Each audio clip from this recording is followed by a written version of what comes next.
దున్నేవాడిదే భూమి అనే నినాదంతో భూముల్లో నక్సలైట్లు లెఫ్ట్ పార్టీల లీడర్లు గతంలో ఎర్ర జెండాలు పాతడం చూశాం. అయితే తీసుకున్న అప్పు సకాలంలో చెల్లించలేదనే కారణంతో రైతులు భూముల్లో ఎర్ర జెండాలు పాతారు డీసీసీబీ అధికారులు.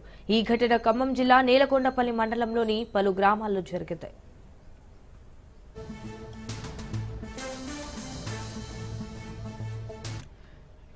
పంట రుణాలు చెల్లించలేదని రైతుల పొలాల్లో బ్యాంక్ అధికారులు ఎర్ర జెండాలు పాతారు. ఖమ్మం డీసీసీబీ పరిధిలో పలు బ్రాంచ్ల ద్వారా రైతులు రుణాలు తీసుకున్నారు.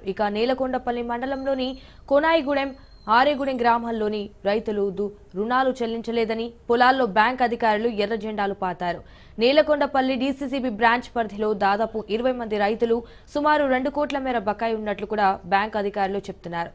పొలాలు తనఖా పెట్టి రైతులు పంట రుణాలు తీసుకున్నారని నోటీసులు ఇచ్చినా స్పందించకపోవడం వల్లే జెండాలు పాతుతున్నట్టు తెలిపారు.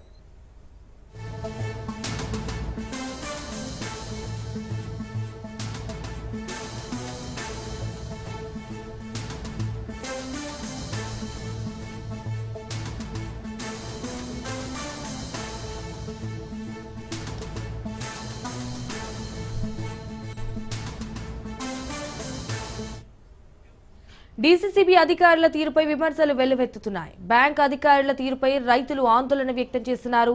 వేల కోట్ల రుణాలు ఎగ్గొట్టిన వారి విషయంలో ఉదాసీనంగా వ్యవహరిస్తూ రైతుల విషయానికి వచ్చేసరికి కఠినంగా వ్యవహరిస్తున్నారని రైతులు మండిపడుతున్నారు.